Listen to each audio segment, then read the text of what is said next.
Bonjour à tous, j'espère que vous allez bien. Alors on se retrouve aujourd'hui, nous sommes fin septembre et on va voir ensemble tout ce que nous pouvons faire la première quinzaine d'octobre au potager. Tout ce qu'on peut semer, tout ce qu'on peut planter, tout ce qu'on peut récolter, les différents travaux. Nous sommes donc début octobre et on vient de sortir d'un mois de septembre qui a été le plus chaud jamais enregistré en France. Depuis qu'on enregistre les températures en France, le mois de septembre 2023 a été le plus chaud.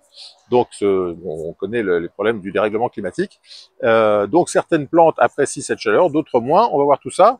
Et donc, pour commencer cette petite tour du potager en octobre, on va commencer par les semis. C'est parti. Voilà, alors comme d'habitude, on commence avec les semis. On a la serre à semis et on va retrouver Nicolas. Bonjour Nicolas. Bonjour. On s'était déjà vu il y a 15 jours. Donc, tout ce qu'on a semé il y a 15 jours, ça a déjà été planté. Hein. Tout à fait, ouais.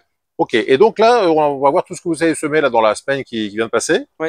Et je te propose qu'on fasse le petit tour comme ça. Alors, on voit que tous les semis sont protégés par un voile qui sert à protéger principalement des insectes. Des insectes, ouais, ça va être sauterelles, limaces, et puis il peut y avoir aussi des papillons, La pierrite du la chou. pierrite du chou, voilà. Ouais, tu disais que la pierrite, même sur des semis, des jeunes plants de chou, elle va attaquer même les semis. Oui, on en a eu, oui. Ouais. Et la limace, on en a ici? Oui, elle monte par les tunnels ou sur les tonneaux, et puis elle... D'accord, donc c'est important d'avoir ce petit voilage de protection. Tout à fait. Et donc on va voir, on va examiner tout ce qui a été semé donc entre le 15 et le 30 septembre. Ouais. Ici, je crois qu'il y a des Là, il y a de la laitues. betterave. Ah, betterave. Ouais, là, il y a 12 plaques de betterave. Voilà, alors les betteraves, les variétés, tu as les en tête ou... C'est des bolivars. Hein. Bolivar. La betterave potagère, en fait. Betterave potagère. Ouais. Betterave Bolivar. Qu'est-ce qu'on a d'autre? Là, on a de la laitue paumée. C'est de la merveille d'hiver. Voilà, alors les laitues, c'est une culture qu'on sème quasiment en permanence. Hein. Oui, oui, oui. Alors, Voilà, sauf donc. la pommée, là, on les fait plus justement pour l'hiver. C'est une variété qui tient bien pour l'hiver. Voilà, et puis je parlais avec Christian des chênes, des feuilles de chêne. Oui. Il disait que la verte va bien, mais la rouge monte vite en... La rouge, celle qu'on avait, c'était la salade ball. Elle a tendance à trop s'éclater, à trop s'ouvrir. Elle a tendance à vite monter. Donc voilà. attention à la feuille de chêne, salade bol rouge. Oui. Donc on a dit des laitues. Oui, tout à fait. Là, il doit y avoir du fenouil. Du fenouil. Là, ça, on en avait déjà planté semé il y a 15 jours. Oui. Ici. À nouveau des laitues. Alors là, ce qui est bien fait, c'est que dans chaque alvéole, il y a vraiment une graine. Hein, c'est semé, c'est du semis de précision. Donc ça permet ensuite de sortir la mode et pas avoir à démarier. Ça, c'est des plaques de 128. Voilà, on sait qu'on a 128 salades sur une plaque de alvéolée comme ça. Oui. Ok. Ensuite. Là, on va avoir les choux. Tout ce qui est chou cabu rouge et blanc. Chou cabu, alors qu'ils sont encore au stade de cotylédon. Hein. Oui, ils sont vraiment petits. À côté, c'est des blettes. Ça, vous les gardez en pépinière comme ça avant de les planter, vous les gardez combien de temps? À peu près un mois, celle-ci. Un mois. Ouais. Ok. Ouais. Après? Là, après, on a des blettes. Les blettes, on va regarder ici. Ils sont juste en dessous. Voilà, donc c'est bien fermé pour que les bestioles puissent pas rentrer. Oui. Donc tout ça, ça a été semé. Là, on est le 29 septembre. Ça a été semé quand tout ça? Ça a été semé il y a à peu près 2 semaines, je crois, ou 1 semaine et demie. Ouais, donc juste la après, peut-être 10 jours. Une dizaine de jours. Donc, vous voyez, Ouais. les semis comme ça, et au bout de 10 jours, ils doivent ressembler à ça. Ici, à côté, on a quoi? C'est des épinards. Les épinards. Donc fin Qui septembre. sont prêts quasiment là. Tout à fait planté des épinards. C'est quelle variété? C'est les matadors. Matador, c'est la variété la plus connue. Hein. Exactement. Voilà. Donc là, il y a à nouveau des laitues. Voilà, donc on a dit épinards, laitue, fenouil. Ouais. Donc ça, c'est des semis qui sont un peu plus, là, qui vont être prêts. Là, ils ont 2 semaines et demie, 3 semaines, quasiment prêts à repiquer. Je Ouais. pense que la semaine prochaine, ils vont y passer. Ouais. Ok. Donc là, à côté, il y a les pois qui ont été semés juste hier. Alors, les pois mangent tout. Alors ça, c'est vraiment un truc qu'on fait pas toujours, enfin, qu'on fait pas très souvent au potager. C'est excellent, les pois mangent tout. C'est facile de culture, c'est bon. Oui. Nous, on les fait à cette période-là puisqu'on les met sous abri, en fait. Pour D'accord. les avoir de manière active au printemps. En fait. D'accord. Ah, donc ça veut dire qu'on récolte pas avant le printemps, là? Non. Ils seront pour le donc c'est printemps. une culture longue, parce que là, on est fin septembre. Ouais, parce qu'ils vont avoir une croissance très lente à partir du mois de décembre. Ouais. Surtout avec les gelées, donc on va les maintenir sous abri. Donc première récolte, quoi? À peu près mi-février, début mars. Ah ouais, donc là, on est parti pour 6 mois, donc c'est vrai que là, il faut pas être pressé. Hein. Ouais, ouais. C'est comme pour les fèves qu'on va voir peut-être. Et par rapport à un semis, si on semait ces mêmes pois, si on les semait début février, par exemple, on les récolterait? On les aurait plutôt vers mi-mars, début avril, donc on va gagner, je pense, quasiment 15 jours, 3 semaines. Donc, on sème 6 mois avant pour gagner finalement un mois, quoi. Oui. Ouais. Donc bon, si on a de la place, c'est pourquoi pas. C'est surtout pour les avoir de manière active, en fait. Hein. Voilà, pour les avoir de bonheur. Ouais. Ok. Ici, on a quoi? Là, il y a du fenouil. Du fenouil. Ouais. Voilà. À côté, les laitues à nouveau. Des laitues. Alors les laitues, c'est vraiment la culture maraîchère. C'est ça. C'est celle qui remplit en général les trous assez facilement. Là, il y a du chou rave. Alors le chou rave, ça c'est pareil, c'est une culture qui est pas hyper répandue et pourtant le chou rave c'est excellent. Et tu as la variété là?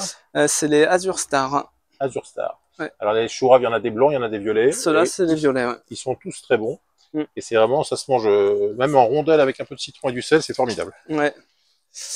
Donc là, il y a les céleri branches. Céleri branche, on en avait parlé. Qui datent de la vidéo précédente. Voilà, c'est ce qu'on a. C'était le semis qu'on avait vu. Tu l'avais vu semer, je crois, non? Oui, oui, oui. Et puis, à nouveau les laitues. Et des laitues. Qu'on a semées hier.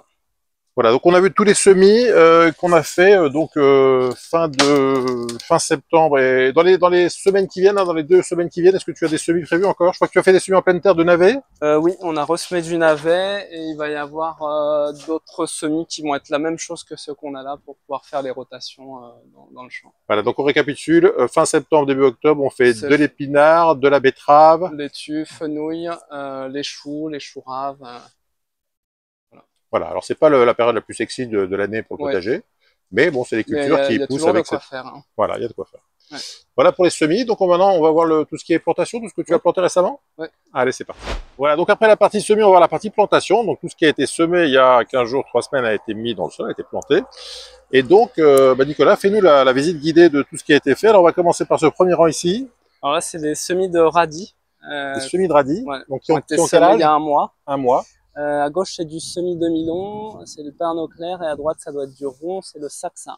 D'accord, donc ça va être récolté bientôt. Oui. Enfin, bientôt, je pense d'ici 15 jours, 3 semaines, là, ça devrait. Voilà, les radis, donc là, ils ont un mois. Oui.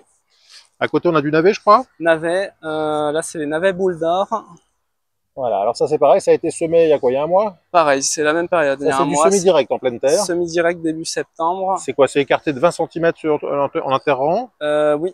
Et sur le rang, il y a 6 cm à peu près. Voilà, puis ça c'est facile parce que quand on commence à récolter, on peut désherber en récoltant des petits navets. Ouais. Ils sont pas mauvais. Alors après, il faut savoir que nous, les navets, on les désherbe qu'une fois parce que le navet, quand il a pris la place, il étouffe toute la mauvaise herbe par le manque de lumière. Voilà, donc des beaux navets. Donc ça, la récolte, on a dit, ceux-là ont un mois, ils seront récoltés. Ceux-là, il faut compter 5 mois. Et les navets à globe violet qu'on a sur la droite, il y a un mois à peu près de moins. D'accord, ça veut dire qu'on ne récolte pas avant? Là, ça va être pour mi-décembre, début janvier. Ah oui, il faut pas être pressé. Hein. Alors là, on parlait de la pierride tout à l'heure. J'ai vu qu'il y a quelques feuilles qui sont atteintes par la pierride, mais ils sont un petit peu abîmées, ouais. Globalement, ça c'est pas trop gênant. Ça nous inquiète pas, c'est des jeunes feuilles. On sait que l'hiver va faire disparaître tous les ravageurs, donc. Et ça, vous désherbez tous les combien, ça? Là, on a désherbé qu'une seule fois depuis le semis, et vous désherbez plus. Ça y est, maintenant, ça va faire sa place. Voilà. Donc là, c'est quelle variété de navets? Ceux-là, c'est à globe violet. Globe violet. Ouais. Voilà. Ensuite, le rang suivant. Ensuite, il y a des carottes. Il y a deux planches de carottes. Carottes semées début septembre. Pareil. Donc elles ont un petit mois. Oui. Et là, on voit que le rang commence à se dessiner. Alors, c'est pas énorme. Hein. Ça commence, ouais. Mais déjà, ça a levé. Donc, une fois que ça a levé, on va dire que c'est la principale difficulté de la carotte, c'est de la faire lever. Ouais. Et là, on attend qu'elles soient un peu plus hautes pour intervenir sur le désherbage. Voilà. Après, il faut désherber. Hein. C'est quelle variété de carottes vous avez les Rothschild.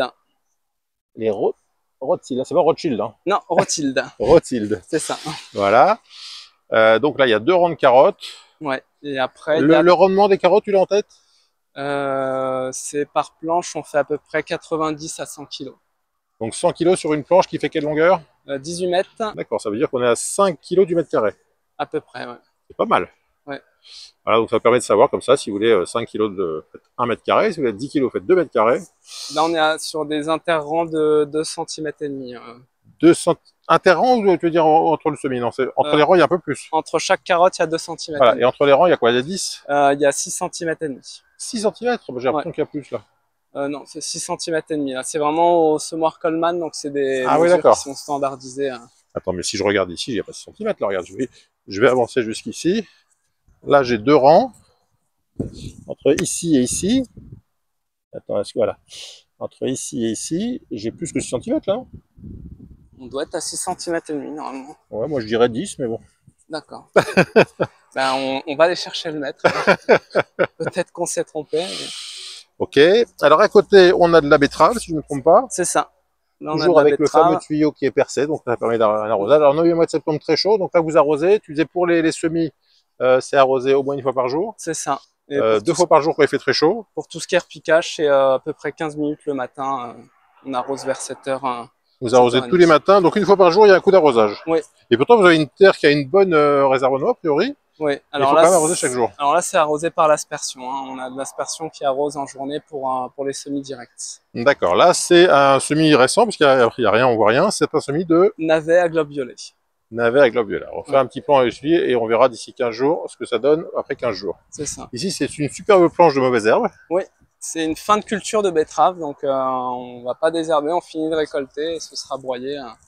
Voilà, donc là c'est la technique qui est faite par les pros, c'est qu'une fois que la récolte est terminée, plutôt que de tout s'embêter à tout enlever, on passe un coup de broyeur et tout est enfoui, et comme ça la matière organique retourne au sol. Exactement, pour nourrir le sol. Et par contre, tout ce qui est agrainé, est-ce que ça va faire derrière encore plus de mauvaises herbes? Ça pourrait nous embêter, effectivement. Il aurait fallu les retirer avant, mais comme on a manqué de temps, on n'a pas pu intervenir dessus. Après, il y a des fleurs qui restent encore un peu jeunes, donc elles ne sont pas encore à maturité, toutes les graines. Donc. Ouais. Ouais, je vois du kénopode, là, c'est pas terrible. Ouais, c'est sûr.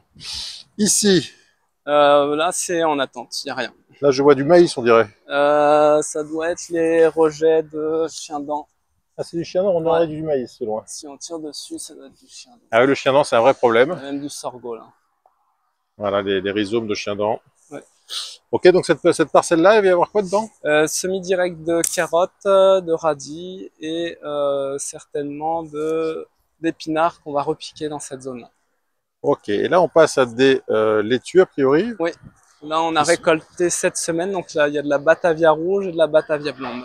D'accord, ça c'est des laitues qui ont été semées et plantées il y a combien de temps? Repiquées, je dirais, de mémoire, ça doit être mi-août. Voilà. Elles ont été semées vers fin juillet, mi-juillet, fin juillet. Voilà, donc la durée de culture à cette période de l'année, on va dire c'est 2 mois entre le semis et la récolte. Oui, un mois et demi, 2 mois. Oui. Voilà, et donc plantées mi-août et récoltées fin septembre. Oui. Des belles laitues. Ouais. Et ici, qu'est-ce qu'on a à côté? C'est une fin de culture de feuilles de chêne. D'accord, donc toujours la laitue. Ouais. Ici, c'est une planche vide. Et là, il y a des betteraves. Pardon, des betteraves. Et là, tiens, je vois un frelon asiatique. Si vous ne savez pas à quoi ressemble un frelon asiatique, voilà à quoi ça ressemble. Et il y en a pas mal dans la région, malheureusement. Donc alors, là, c'est 2 rangs de courgettes. Des courgettes. Donc il y a encore des courgettes fin septembre ou pas trop? C'est des courgettes qu'on a plantées mi-août pour les avoir un peu plus tardivement quand on a des températures clémentes dans la région. Ouais, et il y en a pas beaucoup là. Il y en a quelques-unes. Non, pas encore. Hein. Les premières vont arriver. Donc ça, c'est des semis de courgettes. De quelle date? On les a semées fin juillet, début août. Voilà. Et donc là, les premières courgettes sont ici. On a les courgettes tardives, on va dire, plantées assez tard. Courgettes Black Beauty. Et on n'a pas trop de problèmes d'oïdium ou de, parce que là je vois quand même des feuilles qui sont. Ouais, hein. Un petit peu, puisque les nuits sont plus humides. Et oui. Donc on a quand même des feuilles qui sont beaucoup plus atteintes un peu atteintes. Ouais. Enfin bon, si on peut récupérer quelques courgettes jusqu'à fin octobre, même jusqu'à mi-novembre, pourquoi pas. Hein. Ouais. Ok. Et alors sur le rang d'à côté, je vois qu'on a des choux. Oui, brocoli. Et après, il y a les rangs de chicorée qui sont juste un petit peu plus loin. Voilà. Alors donc là, le problème, c'est que ça a été beaucoup mangé par la pierride. Eh oui. Comme on peut le voir. Parce que, encore une fois, si on veut se protéger de la pierride, il faut couvrir, mais couvrir sur des grandes surfaces, c'est pas évident. Alors, il existe des filets anti-insectes, mais c'est vrai que c'est un coût quand même assez élevé. Donc là, on a de la blette Jessica, c'est une blette qui se récolte en entière. On récolte pas feuille à feuille, on coupe entièrement la blette. D'accord. Et c'est de la jolie blette. Ouais. Ça a été semé et planté quand? Ça a été planté le 31 août, très exactement, et ça a été semé 2-3 semaines plus tôt. 31 août, on est fin septembre, ça a à peine un mois, donc ça a vite poussé là. Hein. C'est ça, ouais, ça a très très vite poussé. Voilà donc pour les plantations enfin ce qui a été planté, on va dire dans les dernières semaines et récemment. On voit donc qu'il y a quand même pas mal de choses encore en culture fin septembre et qui vont continuer à pousser sur octobre et novembre. C'est ça. Est-ce que il y a une période de l'année où vraiment il n'y a plus aucune récolte? Alors nous ici non, puisqu'on travaille beaucoup sous abri avec des tunnels nantais, donc c'est des arceaux qu'on vient mettre à cheval des planches. Ouais. Et on vient mettre un voile d'hivernage par-dessus, ça nous permet d'avoir quand même des récoltes de laitue. On a tout ce qui est radis, on a les épinards, on a les betteraves, les navets qu'on a plantés là, qui sont récents, on a les poireaux aussi qui vont donner. Donc même en décembre, même en janvier, il reste de la laitue, des radis, des choses comme ça. Oui, oui, oui. Tout à fait.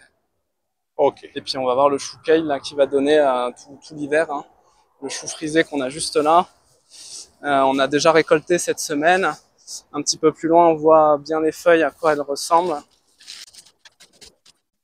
Oh, celui-ci est beaucoup plus gros. Parce qu'on l'a pas récolté encore. Ah d'accord. Ah oui, donc là c'est les. Ça c'est les récoltés. En fait, vous récoltez les feuilles et vous laissez le plant. Et exactement. Donc, là on a des plants récoltés. Et là on a des plants pas encore récoltés. Effectivement, c'est assez joli. Ouais. Et ça produit pas mal.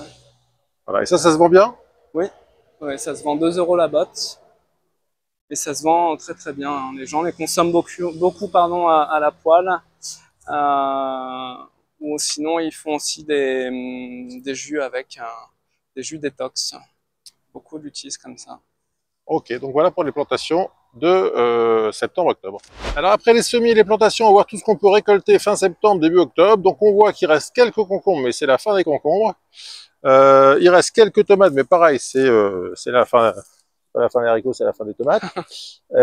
Ici, les poivrons. Alors moi, c'est pareil, les poivrons, j'en ai pas mal encore. Ça dure assez longtemps. Pas mal, les poivrons, ça tient bien. On voit qu'ici, on en voit quelques-uns et on peut récolter encore, à mon avis, pendant un bon mois. Ouais. On a la fin des aubergines aussi. Qui continue de produire pas mal. Hein. Voilà. On a sorti, je pense, 20-25 kilos encore cette semaine de ces 2 rangs. Donc les aubergines, ça se récolte encore très bien sur octobre. Et puis après, on va les voir en pleine terre. Donc les aubergines, vous avez fait des belles récoltes. De beaux rangs, assez bien remplis, avec des aubergines qui sont quasiment pas loin de 1,50 m de haut. Hein. Ouais. Voilà. Et au niveau des récoltes des plants en pleine terre, donc évidemment, les laitues sont les récoltes en permanence, quasiment. Oui, quasiment. Ouais. Tu m'as dit qu'il y a du céleri? On a du céleri branche qu'on est en train de finir. Céleri branche qui est un peu envahi de mauvaises herbes, mais enfin qui se récolte quand même. Qui se récolte quand même, on fait des bottes pour nos clients. Les choux. Alors les choux là ils sont pas prêts. Enfin, encore on a les choux kale, on peut récolter les feuilles, mais pour les choux. Ouais, ceux-là sont pas prêts, c'est des choux cabus. Ok, on a les poireaux qui vont pouvoir commencer à être récoltés. Ça c'est des poireaux qui ont été repiqués mi-août, ceux-là. Repiqués mi-août. Ouais. Et le semis, tu l'as en tête? Le semis, ça doit être fin juin, début juillet. Ah bah ils ont été rapides, parce qu'on dit souvent que le poireau fait poireauter, mais là en l'occurrence, si c'était semé fin juin et qu'on récolte fin septembre, c'est plus rapide. Alors ils ont été très rapides à pousser, parce que comme on a vu dans une précédente vidéo, on a une ligne de goutteur en fait sur chaque rang, et l'apport en eau est vraiment conséquent, donc ça permet d'avoir une pousse assez rapide. Donc contrairement à ce qu'on pense souvent, le poireau, bon il peut se contenter de peu, mais s'il a à manger et à boire, et ben il nous fait moins poireauter, il pousse plus vite. Donc faut pas hésiter à bien nourrir et à bien arroser pour avoir des récoltes plus rapides. Donc les poireaux vont être récoltés la fin septembre, début octobre pour être vendus. On a aussi tout ce qui est courge. Alors ici on a les potimarrons, on a les butternuts. Il y a quelques potimarrons là qui restent dans le rang. On a un petit potimarron ici, on a des butternuts ici. Ouais. Voilà, donc ça c'est les récoltes classiques du mois d'octobre. Qu'est-ce qui s'est passé sur ce... Alors celle-ci elle est passée dans le broyeur tout à l'heure. Ah oui, le broyeur c'est pas vraiment fait pour le butternut. Elle était cachée celle-ci. Ok, qu'est-ce qu'on a d'autre à récolter? Il y avait les choux kale qu'on a vu juste un peu plus tôt. Les choux kale on a vu juste avant, oui. Et les premières courgettes tardives qui vont arriver, qui sont sur les 2 rangs. Ok, donc courgettes, parce qu'on les a semées tard. Oui. Et puis donc laitue, radis, on a dit c'est ça en permanence. Oui. Et tu m'as dit des betteraves aussi, je crois, non? Oui, elles sont cachées dans les mauvaises herbes parce qu'on est en fin de culture. Elles sont par là. On devrait en apercevoir. Forcément, elles sont bien cachées. Hop. Voilà. Des petites betteraves, mais qui vont être très bonnes quand même. Alors c'est vrai, les betteraves, souvent on les laisse beaucoup pousser, mais elles sont pas mauvaises quand elles sont comme ça, pas trop énormes, quoi. Ouais. Faire attention de ne pas se prendre dans les cadres d'arrosage. C'est ça, il y a des nouvelles têtes d'arrosage. Voilà. Et donc on a vu les différentes récoltes. Donc on a vu, il y a encore pas mal de choses qui peuvent se récolter à cette période de l'année. Ouais. Pour terminer, qu'est-ce que vous avez prévu dans la quinzaine du 1er au 15 octobre? Quel est le programme? Alors on va ressemer la majorité des plantes qu'on vient de voir, enfin qu'on a vu dans la pépinière. Ouais. Tout ce qui est semis de laitue, de fenouil, les choux, les navets, etc. Après ça va être beaucoup de travail de désherbage, de préparation du sol pour préparer pour le printemps prochain.